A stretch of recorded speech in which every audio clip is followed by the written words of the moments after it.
So I think we should start now. We have got a few people on board. Thank you. Okay, I think your presentation is there. Can you see my presentation? Yes, I can see your presentation. Okay. Good evening, everyone, and a warm welcome. I am Colonel Rajiv Bhargav from the Punj Lloyd Institute of Infrastructure Management at the Indian School of Business. And I do hope that in these difficult times, you and your families are all safe and secure. Today, we have a very interesting topic that is of infrastructure finance, a brief overview and market trends. Now, let me tell you that India is on a recovery phase on the right side of the V, as one says. And surely and definitely, we are going to improve and come back to a pre-COVID situation. But one of the important aspects that needs to be looked into is, of course, infrastructure. Because without infrastructure, you can only command your desk. And that also not very, without communication, it will be very, very less even further. The government has laid a due emphasis on infrastructure. There are a lot of funds coming in. But however, our track record in closures is something which one has to be worried about. In a recent KPMG report, there are good about 239 projects in the country which are, either due to cost or due to time, they are overrunning. And especially the cost overrun is approximately 21.3%, resulting in a shortfall of $26 billion. Now, that is a huge amount. And I think one of the ways to ensure that we have our finance right, amongst other things, our finance needs to be very right and to cater for all those aspects. And to, bring up the necessary details and to give you what are the market trends, we have with us Mr. Rohit Chandak, who is the CFO of ION Renewable Power. He is absolutely the right man to speak to you today. He has done his MBA Finance from IIM Indore. He has done his BCom Honors from Delhi University. And he, previous to this role, has been the CEO at UniQuest Infra Ventures. And he has a lot of expertise in project identification and evaluation, M&A, investment analysis, due diligence, and whatnot. He is a visiting faculty at IIM Indore and a guest faculty at the Indian School of Business. He has been teaching this very subject to the Advanced Management Program for Infrastructure, a very niche program at ISB, about which we'll be talking to you more a bit later. And as I said, there can be no better person than him to talk about infrastructure finance and its future in 2021, 22, 23, and beyond.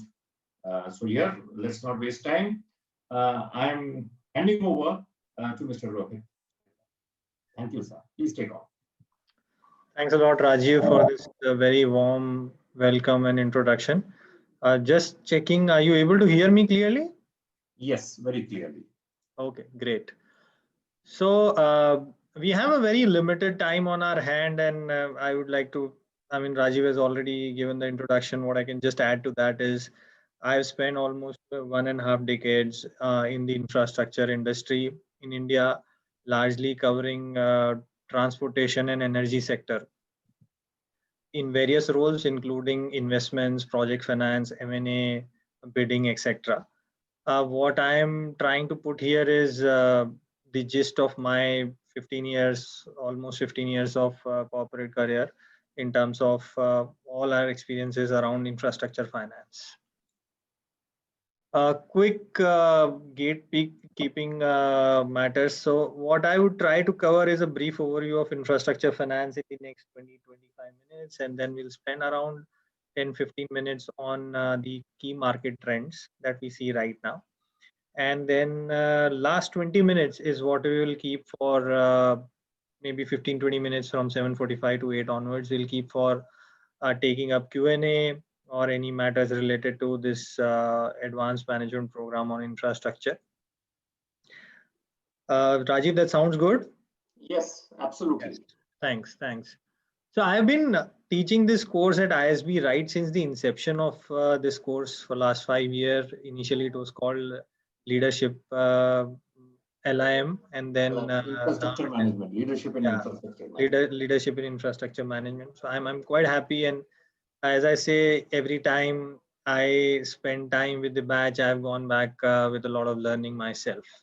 So very happy to come back this year again and share my learnings. So let me start with what is infra as an opportunity. A prime minister had laid down the vision for this country for the next 5 years, saying that he wants 100 lakh crore to be invested in infrastructure. 100 lakh crore is a huge number. That's even larger than the GDP of some of these countries. So I think a key question about what is the future of infrastructure, what can we expect over the next few years, I think it's humongous. And what we should all know is that the government will have a lot of focus on infrastructure because that has got an amazing multiplier impact. Second, as far as India as a country is concerned, we have phenomenal amount of deficit on infrastructure, and therefore there is a lot of catching up that we have to do. And sometimes these numbers and all do not even one need not even get into this because there is so much of pent up demand that whatever we keep on doing on infrastructure will be absorbed by the country. Yes, we have all had so many 5-year plans in past, and the reality has rarely we have achieved our targets. I agree completely on that. So 100 lakh crore number may look very, very ambitious, but we may fall short of it. But even if we fall short of it by some significant margin of 30, 40, 50%, I think still the number that we are looking at is huge. And that is the kind of opportunity. Anybody who is interested in a career on infrastructure should go through the National Infrastructure Pipeline. This was a report prepared by the task force, which based on the Prime Minister's vision was formed. And there's a recent report that has come just a few months back. What I'm showing here is the details from the National Infrastructure Pipeline, which shows sector-wise where this money is expected to be invested. So just Rajiv, while I like taking questions on the go, but given that this is a different kind of format, I'm not taking any questions as of now, and request that you and Avi can keep on collating, and whatever questions we can then take it over at the end. If there is something which is extremely compelling and you think that that'll really add the value, please feel free to interrupt, and I can answer it right away in between. Okay, for sure. So that's on the infra vision. Just quick coverage on, and here I'm mixing my views on infrastructure finance as well as what we do in this particular course of infrastructure finance. So just a digression, you know why everyone likes this course we are covering in terms of the industry as well as the role coverage. So, and not just course, I'm saying in terms of my experience in terms of infrastructure finance, where all its application will be. So if you see, these are the key sectors, something similar that we have seen in the National Infrastructure Pipeline. Transportation together is huge, covering the ports, airports, roads, etc. On the energy side, you have the generation distribution, right from conventional and renewable energy. There is social and urban, which is also coming up as a very interesting sector. And then we have had telecom, which has gone through its own phases of good and bad days. Then in terms of role coverage, the people want to understand, what is infrastructure financing, what kind of roles that it can cover in terms of career, what is it that people can look at, is basically on the equity investment side, if it's looking at buy side or sell side, any role related to mergers and acquisitions, business development, investment banking. On the debt side, there are a lot of roles regarding debt syndication, credit risk, fixed income, project financing. All this Gyan on infrastructure finance, this particular session, this course will have application across these sectors and these roles. So as I said, a bit of digression here. You know why everyone likes the movie Dil Chahta Hai or Zindagi Na Milegi Dobara? Because everyone can identify himself in one of these three characters. They've themselves seen their issues, life, problems, so they can all identify. This is my Dil Chahta Hai slide. Anybody who's part of the session will identify themselves in any of these roles, either or any of these sectors. That makes them understand how this is related to what they have in terms of career aspirations. Just one important aspect, infrastructure financing as such is very wide. And therefore, in terms of coverage, we restrict it largely to, or I restrict it largely to project financing. It's about covering project level issues. I mean, there are many other things you can have, small scale EPC, government perspective, etc. But what we are covering is more about project level bidding, project level M&A, project financing, project related returns, project related equity investments, etc. So this is the gist of what are the key important decisions that you see in the life of infrastructure finance. From a perspective of an individual who's looking for a career in infrastructure finance, these are some of the key steps or decision-making points in the life. So for example, you will have a bidding strategy or bid evaluation. See, since these are infrastructure by nature is something where you'll always have government as one of the counterparties or the authority which is doing the tendering, there will always be some sort of bidding involved because government wants to do things on a transparent basis. They want to have bidding for it. And this in itself is a manner or way to acquire business. There are a lot of nuances with respect to bidding strategy or bid evaluation. That's one of the key important decision making as far as infrastructure finance is concerned. Once, let's say you have bid and you have won a project, then you have something to implement. What comes up then? Then one of the most important aspect is selection of some capital instrument. Look, I mean, in terms of the money that one has to put, whether in the form of debt or equity, what are the various options? How to put it, long term, short term, all those options. I have. So each one of these dot is actually a full 2-hour session that I do in the classes. Okay, whether when I teach at IIM Indore or ISB, every dot is actually a 2-hour session. What we are trying to cover here is all dots in just maybe 30-40 minutes. So obviously, it'll just be a high level overview of what involves in each of these bullets. But if you see the cycle, you will be able to see what all decision making right from start to end you have in this infrastructure finance. So apart from, so as I said, once you have a project that you have won, then you will have issues with respect to capital structuring, how to put in the money. You will have issues in terms of how to raise debt. These are large investment projects, will typically require a huge amount of debt investment from outside. Even if somebody is putting 1 rupee from their pocket as a promoter, developer, or the equity owner, there'll be 3 rupees that they'll be taking from a lender of the project. These are very, very capital intensive businesses. So how to tie up that debt from the market? Once, let's say you've bid, you've won, you've tied up debt, you've done that project, then you may even look at M&A on this front. As you guys would be reading, there is a lot of M&A activity going on. Every week you will see somebody acquiring an existing road project, somebody acquiring an existing renewable energy project. That all gets covered under M&A. What from an infrastructure finance perspective is involved in M&A? How do you do the due diligence of the asset? What are the steps in acquisitions? How do you complete? How do you integrate these assets that you acquire? That's another important aspect to understand from a infra finance perspective. And then lastly, once these assets mature, all infrastructure industry runs on multiple refinancing over the life of the project. The risk profile of a project when it is under construction and after it has become operational is extremely different. And once it becomes operational, then people try to see if there is a better way of refinancing, trying to have debt at lower interest rate or higher debt. That is something which is generally part of the life cycle of any project. And finally, the monetization. Look, anybody who's investing into the infrastructure is investing to make returns. How will he ultimately make the returns? So what we cover is starting from how one has to put in the money that he wants to put in infrastructure, what are the important decision making points when you're putting that money, and how do you actually take out that money, how do you earn from this infrastructure investment.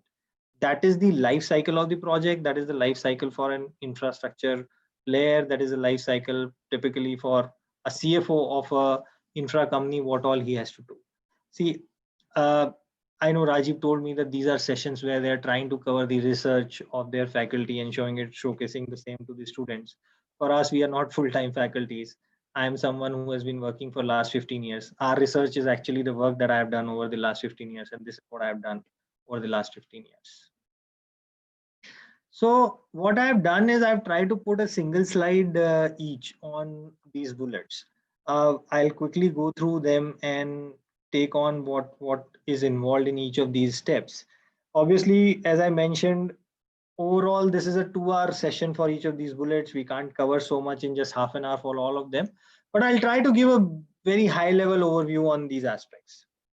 So bidding cycle and bidding strategy, as I mentioned, for any organization that wants to invest into infrastructure, uh, if they have to acquire assets from bidding route, they need to have their strategy with respect to the same.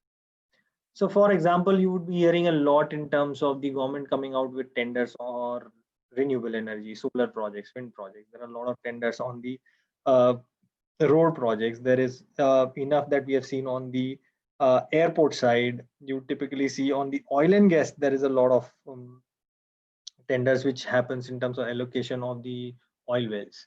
So all this, typically you will see the way government runs a tendering process is similar.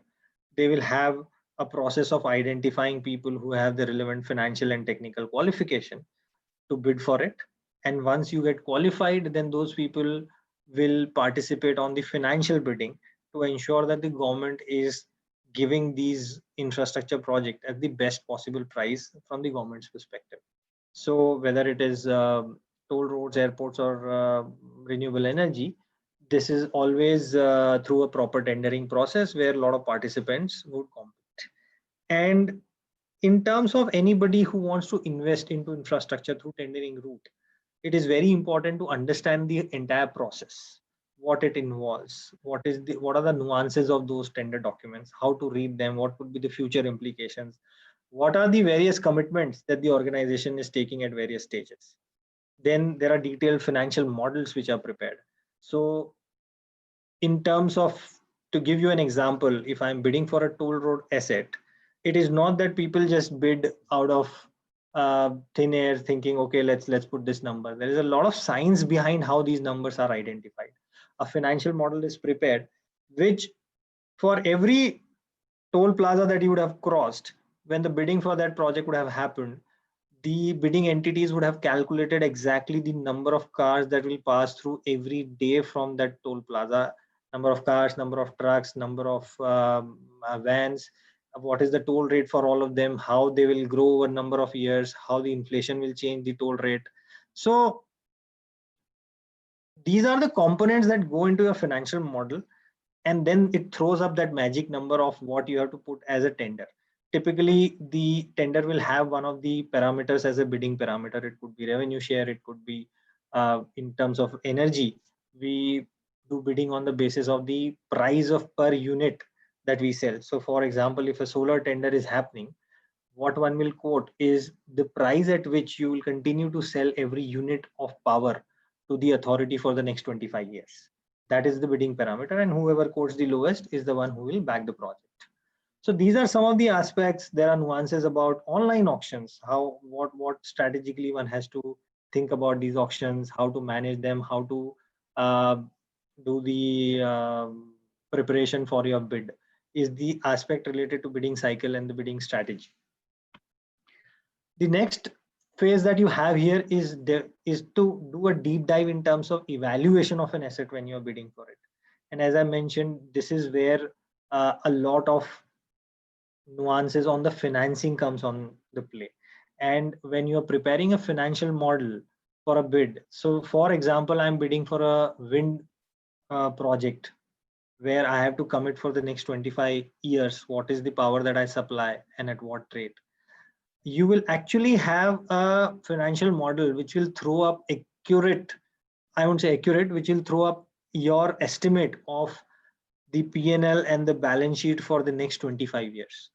That is the level of preparation that you have to do in terms of every year what will touch your P&L in terms of financing, depreciation, O&M cost, how much money you will have to pay for procuring water for cleaning of the plant, etc. So that is the granularity in which these details are worked out and a financial model is prepared. There are concepts of FCFE, DCF, you do these modelings and then you will come up with the sensitivity and see what is the right number, magic number for you to put. There are a lot of balancing acts here. You have to see that it has to be the most competitive. At the same time, you have to meet your return thresholds. And you also have to ensure that it is a project which is bankable. Tomorrow, you will require 1/3 of the money to come in from banks. Is it something which is palatable to the banks or not? So this is a three-way balancing act that one has to ensure when they are bidding for the assets. All infrastructure projects will typically have what I'm showing right now on the screen as the typical stakeholder chart. At the center, you will have the concessionaire, you call it, or the SPV, SPD, whatever, different industries have different names. But essentially what happens is every project in infrastructure is stationed in a different company. We call it special purpose vehicle, SPV. So for example, if somebody is bidding for a Delhi airport and so GMR, when they build the Delhi airport, they've stationed that airport in a particular company. It's a separate, every project is stationed in a company. When you travel on a toll road, you travel from Indore to Dewas, that is a toll road. That toll road is stationed in a particular company, which is doing only that project. And the way you have the stakeholder chart is that this company will have various contracts with these 5-6 people, which is the the core of how this is being done. So for example, you will have the concession agreement, which you call in terms of the airports, the roads, businesses and all.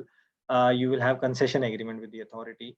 In power business, you have power purchase agreement with the government. These are long-term power purchase agreement. We call it PPA. So this is the key document that you sign with the government authority with whom you are doing the contract. Then on the right side, you will have customers. So in terms of power, the customer will be the government itself, which is buying the power from you. In terms of road projects, your customers are the people who are using the toll road. They pay you the money for using the facility. Then you'll have contractors. The project will get executed by a EPC contractor. There'll be O&M being done by an O&M contractor over the lifetime. You have contractual arrangements with them. There are in project financing, a very important chapter is risk allocation and sharing.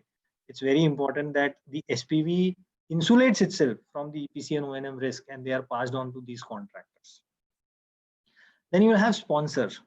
While the project is stationed in a particular SPV, who's the true owner of this particular project? The shareholder or the sponsor, the promoter, there are various names you can call. They are called as the sponsor. They are the true owners, the people who will really make money if the project is doing well. Then the last two, the escrow and trustee or the lender I'll club, basically the person who's putting in the debt financing, the 75% of the capital or 75% or 70% of the capital, they will have a proper escrow arrangement. See, project financing is a very, very, I would say, detailed subject where one has to have very tight framework under which the money will flow, because it's a project financing. You are insulating it from other events. So there is a very particular flow of how the money comes in as a revenue in the escrow account, how that will be utilized. There's a waterfall in terms of how any revenue that is being collected will be utilized: first priority, second priority, third priority. That is all getting captured into the escrow trustee agreement, and the lenders is the one who's ultimately giving this money.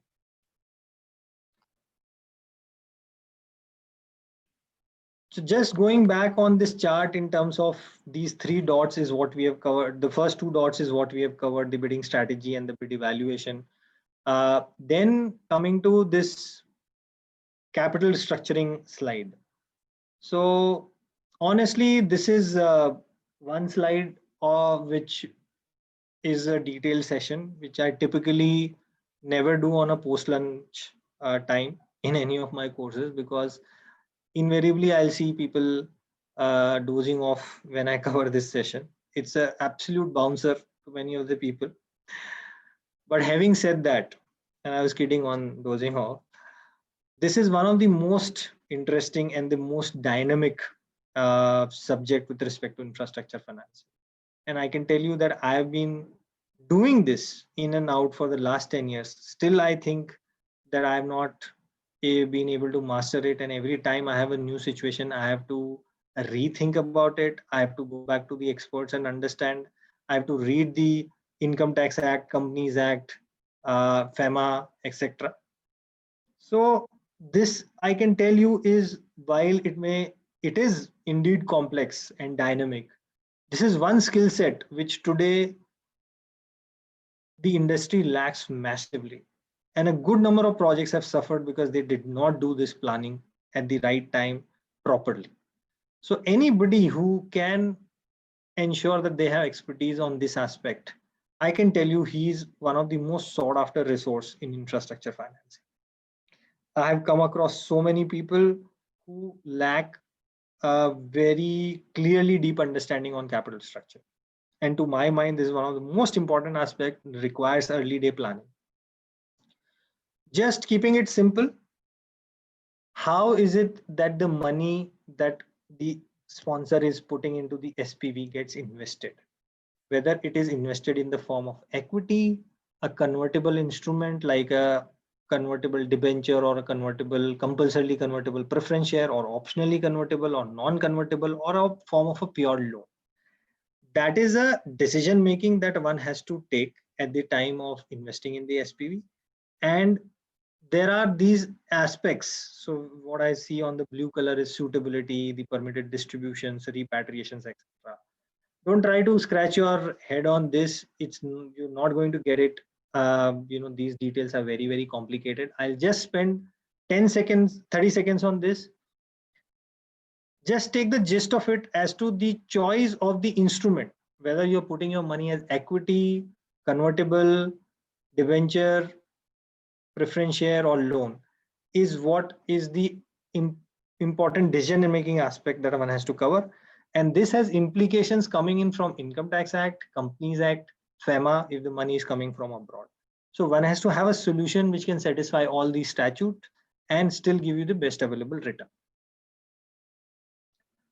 Then, as I said, debt tie-up. Once you have decided how you are putting your money, you have to raise debt from the market. You are raising 70-75% of the money from outside. There, I think the most important aspect is when you negotiate with a bank, you have to understand that what are the terms and conditions which you are entering into, right? From simple things like an interest rate mechanism. You can have either a floating rate or a fixed rate regime. What is it that you should choose? Which one is better for your project? Just to give you a simple example, for how one decides on these matters. So for example, a toll road asset is a one where your revenues are linked to inflation. Your toll rate increases every year basis the inflation. And therefore, it makes sense to have a floating rate interest because your revenues are linked to inflation, and therefore there's a natural hedge.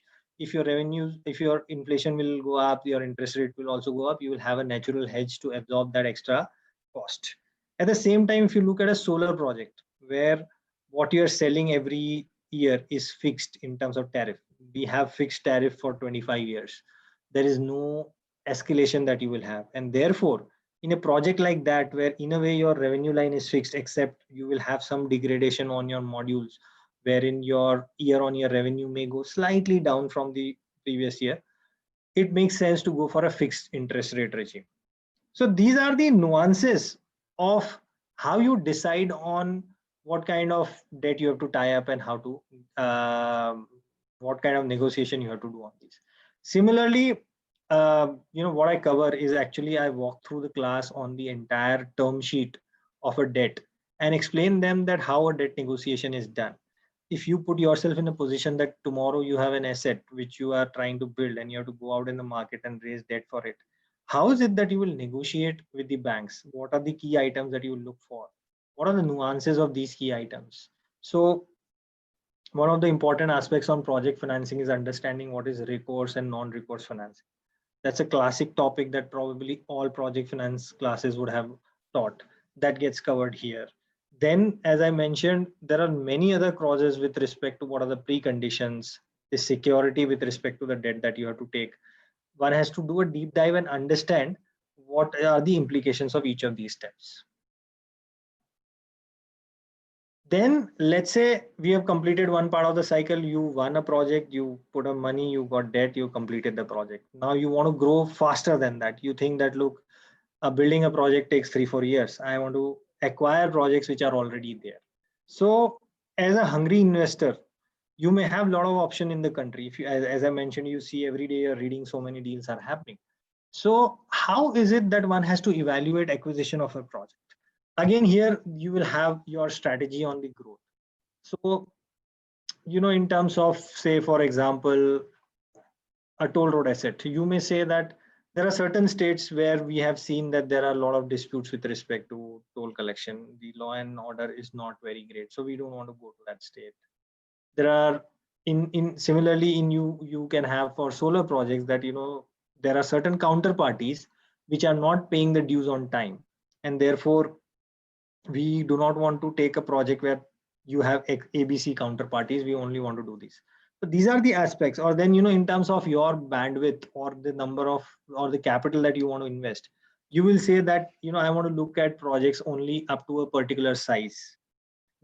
I will not look at projects below this size. So that is part of your strategy in terms of M&A, what you have to identify. Then within that set, you have to look at the projects that are available. Once you have identified that, typically in this process, you may have a banker involved in either side. And what happens is at the initial stage, people do a non-binding term sheet.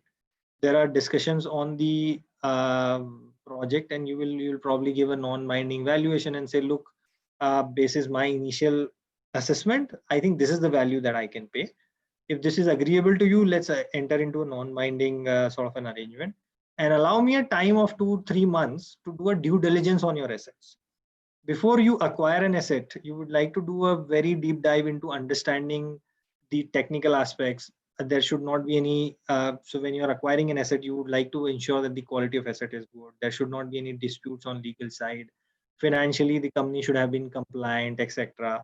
So these are the aspects that you will cover in due diligence. If you are fine and everything is good, then you will enter into the shareholding agreement, share purchase agreements, where you will have the legal agreement with respect to selling these assets. Once you sell, you pay the money, you have become the owner of these assets. What I cover here is in terms of from an infra finance perspective, what goes into due diligence, what happens when you do due diligence. So for example, if you are acquiring let's say a road asset that has been running for last 3 years, what is it that you will look at? You will try to evaluate the balance sheet, P&L, cash flows for the last 3 years. You will try to look at internal controls, policies of that company. You'll do a deep dive on the taxation related matter. There should not be a situation that you acquire an asset and tomorrow you realize there is a huge tax demand, because you are acquiring an asset basis a projected cash flow. You are expecting a certain return. Anything which comes as a surprise tomorrow will impact your return, and therefore your decision on that investment will look bad. So it is very important that you do this analysis upfront and cover this in due diligence. Similarly, on the legal, technical, operational, regulatory aspect. Just to give you a simple example, there have been projects where people acquired an asset by just looking at it on a high level basis and later realized that there are serious technical issues and they had to invest a lot of money to bring back the project in the right shape. So that completely took the returns haywire. So these are the aspects related to due diligence. Refinancing, just to simply explain, once you have a project which is in a stable state, you see, I mean, when you go to a project lender at the construction phase, he will look at a project with a lot of risk because it is still not constructed. And they will put very tight covenants. The pricing of the loan will be very high because they see a lot of risk. They will make it very strict. But once you have got the project completed, once you have been operating the project for 2-3 years in infrastructure, once you establish an operational track record, the project looks quite attractive, that is the time you can go and say, look, I want to reevaluate the debt on this. You call it refinancing, securitization, it's all the same thing. And you try to sort of raise additional money or maybe cheaper money, or try to raise it for a longer tenure. That is the refinancing for a project that you do. So again, going back on the first slide, we covered the bidding aspect and related matters, then M&A and the due diligence and acquisition. Then the last part of it, as I mentioned, so far you have all been investing money, raising debt, etc., and implementing projects.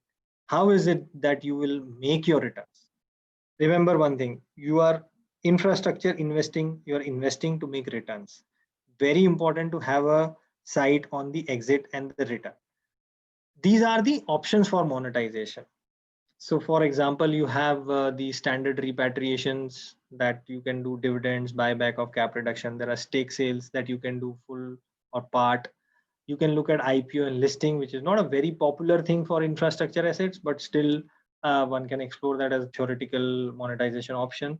InvIT is something which is one of the latest as far as the infrastructure field is concerned. And you have seen in the last 2-3 years, 2-3 InvITs have come up. And I can tell you that this is going to be one of the most sought after matter for the next few years. I'll cover that in some more detail in the next slide. And finally, refinancing, which we just covered. So these are the, I would say, options through which you can actually monetize and make your returns on the investment that you made. That's all on the infrastructure finance so far. Rajiv, unless you have any questions, I'll spend just the next 10 minutes on the market trends, what we are seeing currently in the market. Please go ahead. Yeah. So look, this is in terms of understanding theoretically what is the infrastructure finance as a field, what are the key decision making, what happens. Now to give you a quick flavor of what is happening in the market right now.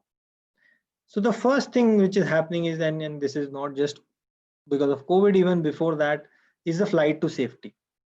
So there is a huge amount of capital which is available to come into India and invest into infrastructure. But everybody is looking for safer havens. And therefore, what you see is a under construction project or an asset is still something where the risk profile perceived by people is quite high. And therefore, what you see as the appetite for investment is largely on operational asset. You show that I've built the asset, I've been operating it for 2-3 years. You'll have a lot of people trying to invest money because they see stability. But if you show a asset that you're going to construct and build, there I think still the appetite is quite low. And the reason for that is, as I said, the global factors. People look at track records.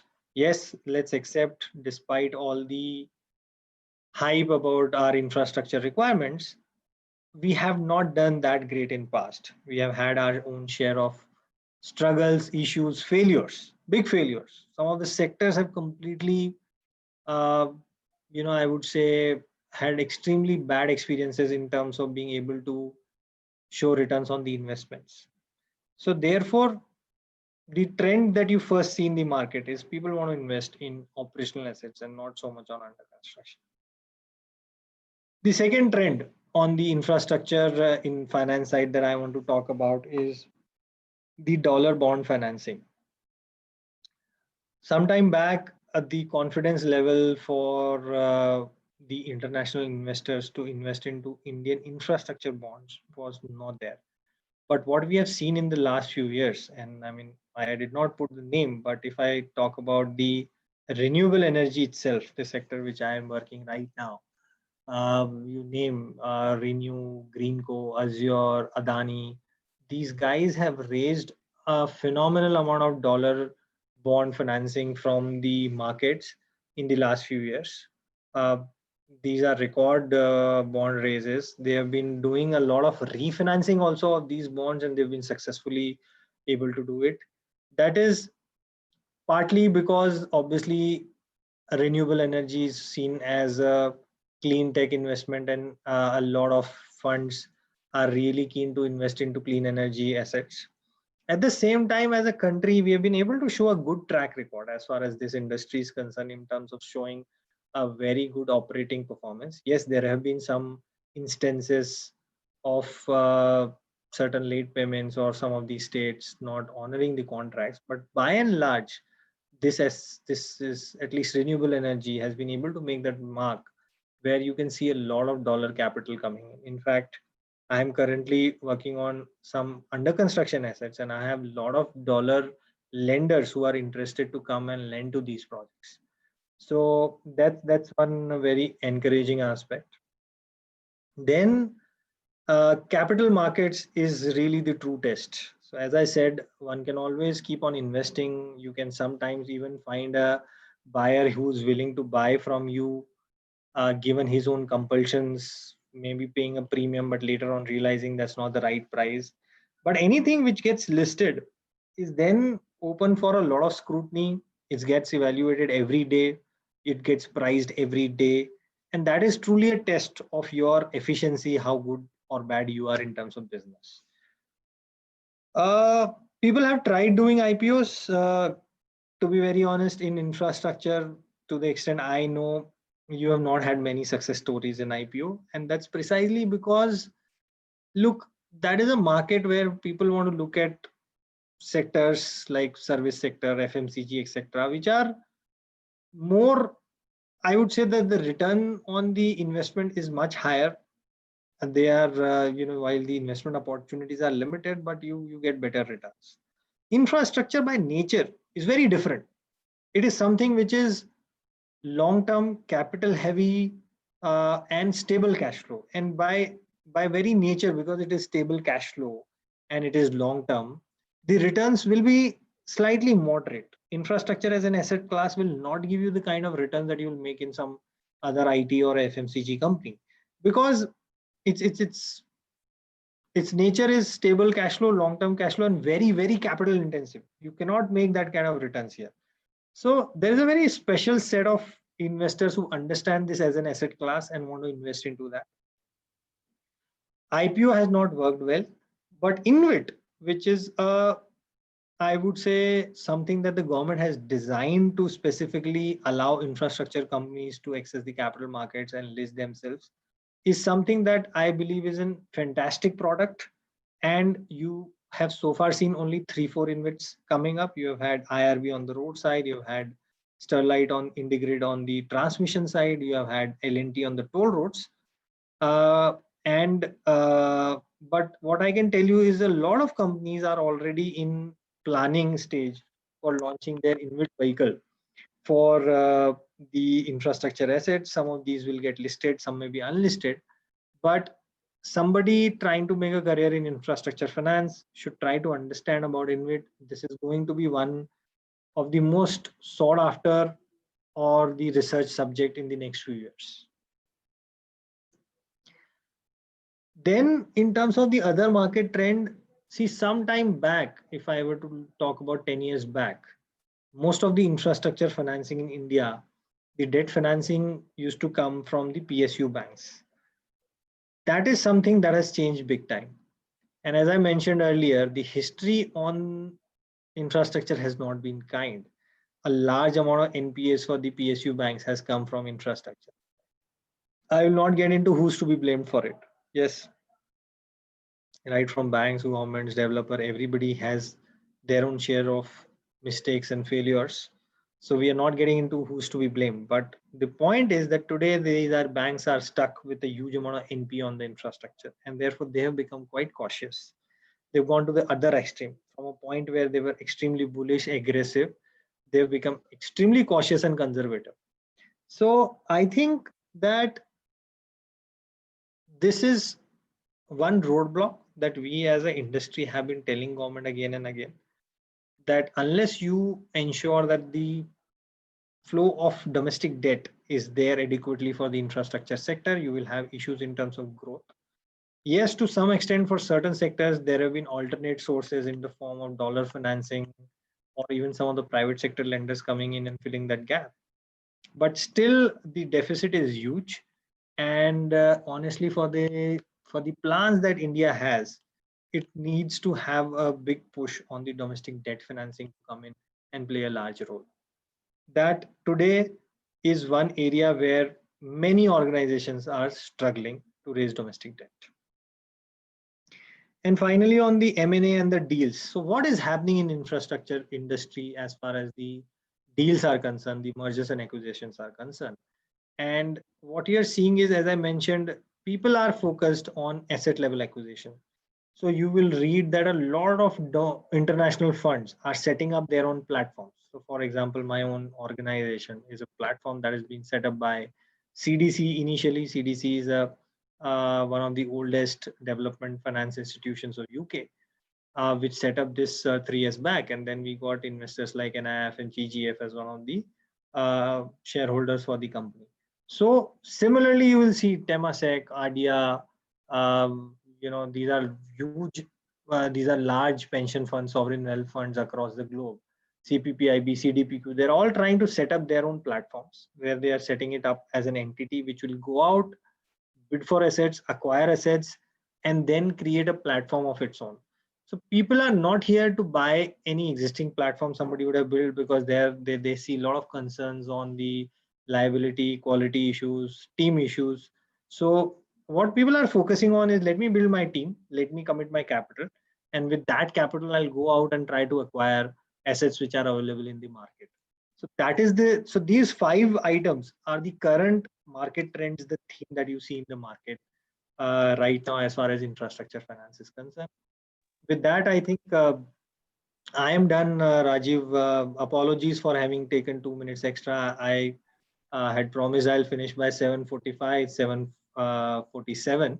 So, but that's all from my side, and happy to now address on any of the M&A, Q&A, or any other points that you want me to cover. Yeah, sure. So I think it has been a very, very informative session, and you have, in a very brief manner, showcased the entire infrastructure finance in as best as you could have done in 30 minutes. Before we go further, I remember what we were discussing, that you said that in today's world, infrastructure is one area where there are the maximum number of jobs that are going to be. And I tend to agree, because the way the money the government is pouring in. And I also feel that, you mentioned that there are some niche areas like capital restructuring and the infra investment trusts, or the InvITs as we call them.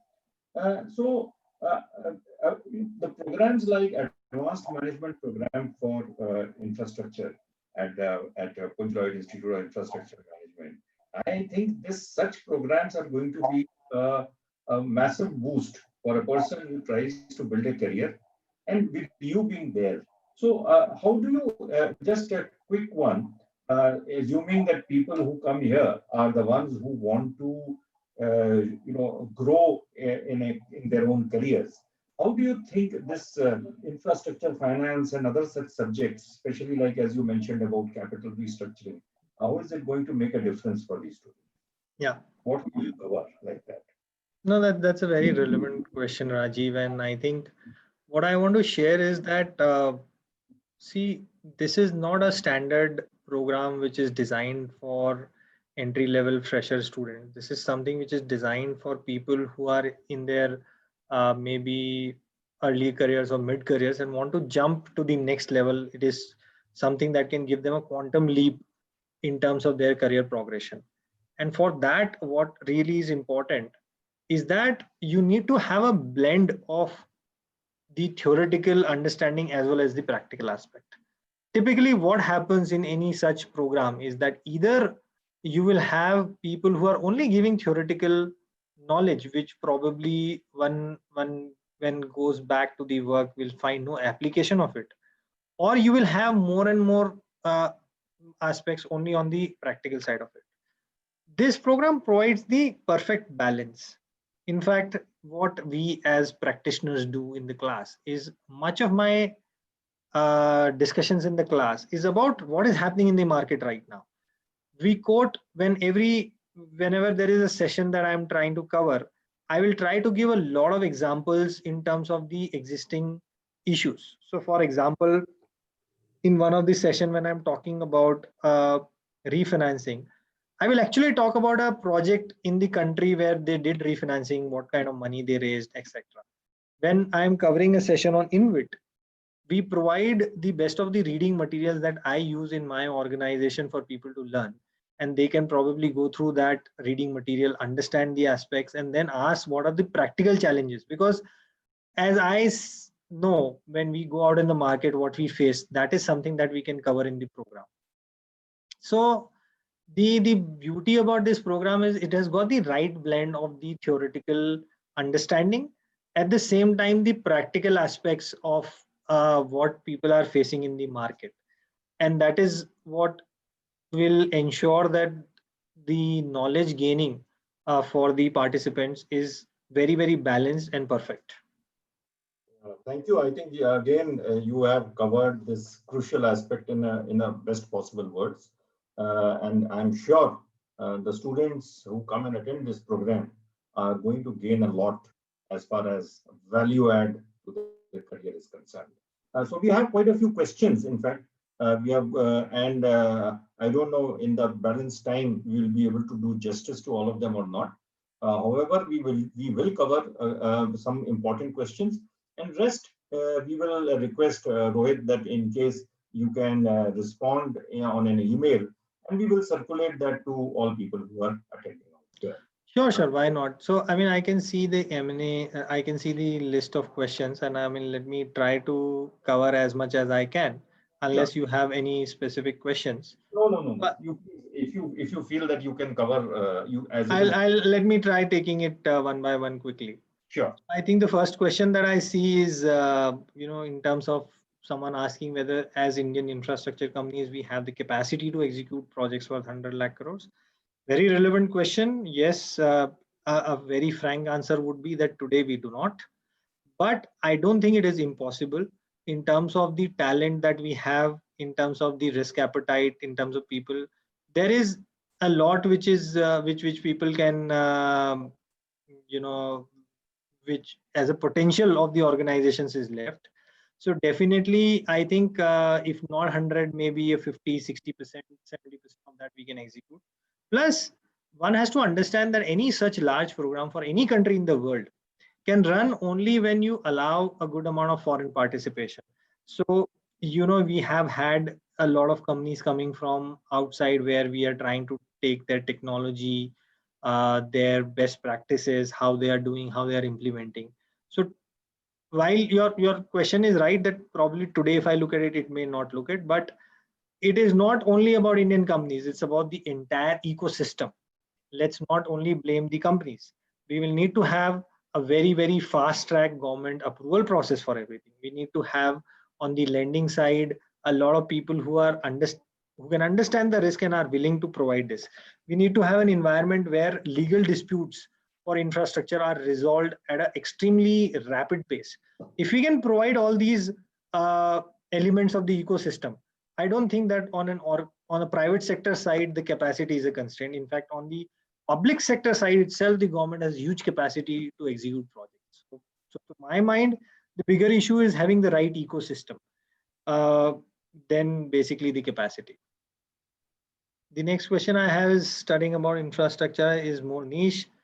I'd like to know different stories happening in infrastructure, suggest some books and articles about infrastructure. Okay, there's a question about trying to understand more on infrastructure finance. I think, I don't know, Rajiv, if the details on the course guidelines or the reading materials for that can be shared with the people who are attending this. If yes, I think why don't you share? My course outline has a good number of books or articles that I prescribe, maybe not as compulsory reading, but additional reading. I think that is good enough. As I mentioned, the first thing that people should read is the National Infrastructure Pipeline. But in addition to that, in my course outline has got a lot of reading material which one can go through, and at least 5-6 good books that I have referred for people to understand infrastructure. Next question I have is on the challenges with respect to financing, on the parameters to decide to choose the right proportion of debt equity. On the first point, look, as far as the pandemic is concerned, I would say apart from the temporary disruption of 5-6 months, largely as far as infrastructure is concerned, mostly companies are back on track. There was a period of 1-2 quarters where the banks were reluctant to do something, thinking that, we don't know how things will pan up and all. But I can tell you on the financing front, things have all come back to normalcy. My own company in the last 6 months has been able to do 2 debt financings for under construction and an operational asset at a time of pandemic. Sitting in our homes, we have been able to close 2 large project financing transactions. So I don't see that as a concern. Of course, it is slightly better for renewable energy industry because that has been least impacted by pandemic, a little more for toll roads, airports or transport sector. But again, there I think people are coming to terms with it, and with whatever change in assumptions, etc., that is no more a concern. On parameters to decide right proportion of debt and equity, I mean, look, this is a very detailed matter. One has to go into the detailed financial model and then understand that uh, in terms of what is the maximum debt that that project can service, and basis that one has to decide. Given that the debt takes first priority, this is a third party money, one should always ensure that there is good amount of cushion available in terms of servicing this debt, and basis that a very conservative number should be taken as a debt. The next question we have is on the current environment being conducive for urban reality projects, the insight and issues dealing with it. Again, I mean, interesting question, but difficult to cover that in such a short session. Yes, the environment for urban reality projects has always been challenging.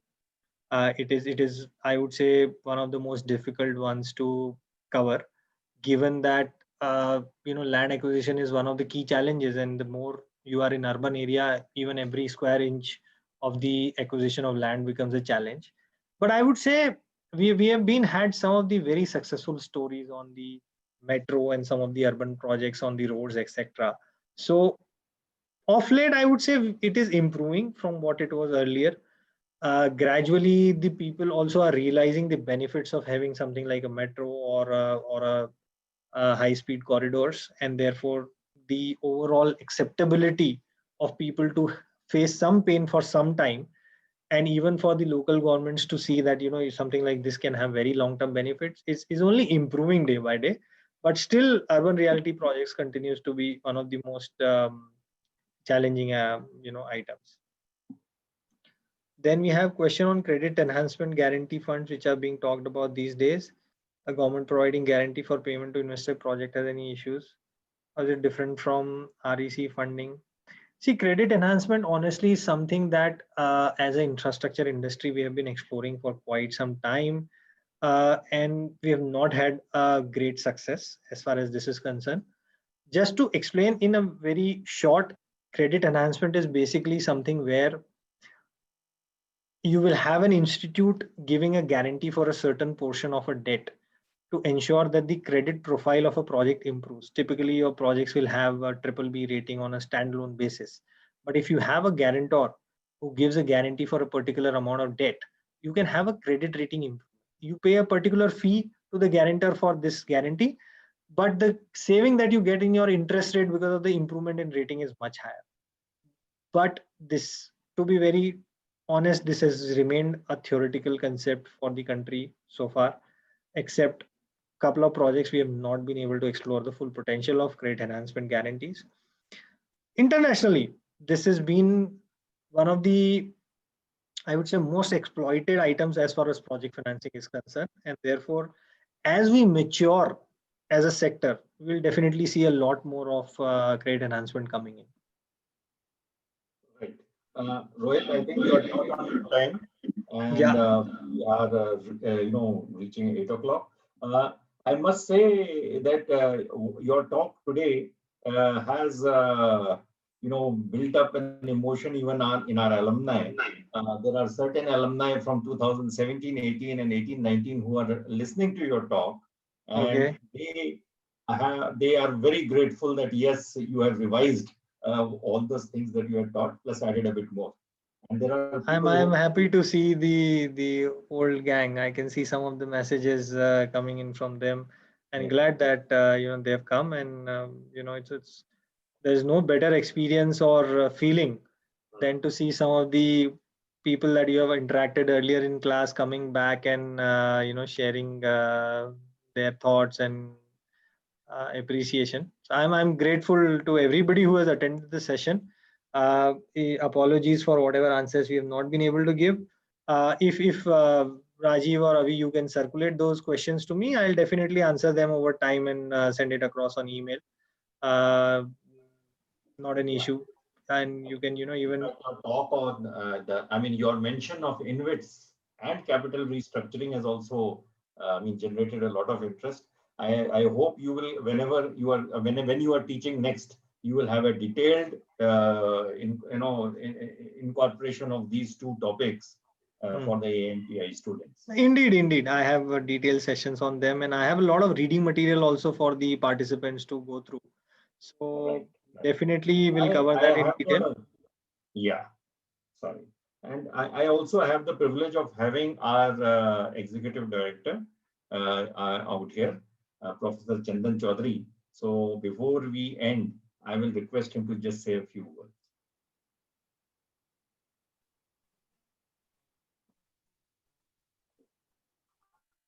Professor Chandan Chaudhary.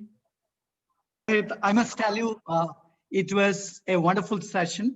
I was attending your session for the first time, but I must tell you that I have been getting feedback on your session. Your feedback has been outstanding. And today the first time actually I attended your session. I think you did a great job, and the kind of feedback I have got from the alums who have gone through this course, many of them said that it helped them to really go to the next level. Some of them got new jobs, some of them got promotions within their organization. Some of them actually felt that they realize the value that they create for their organization, and their ability to articulate in a simple language actually improved after going through your session. So I must thank you. The way you actually explained, how do you conduct this entire course in a span of some 45 minutes, I think it was amazing. Every bit of the process in few minutes, starting from your bidding to your bid evaluation to getting into finally monetization. I think I really enjoyed listening to you, and I'm sure the people who will go through your full session during our advanced management program for infrastructure, which is starting on 29th of Jan next year. I think it will be a great experience for them.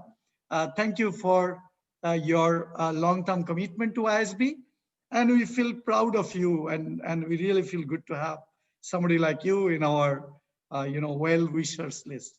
Thank you so much. Thank you. Thanks a lot, Professor Chandan. Thank you so much for these kind words. I just hope that I continue to, fare well on these expectations. Yes, there is no better inspiration than or a motivation for someone like me to hear this from the alum, and I'm always grateful.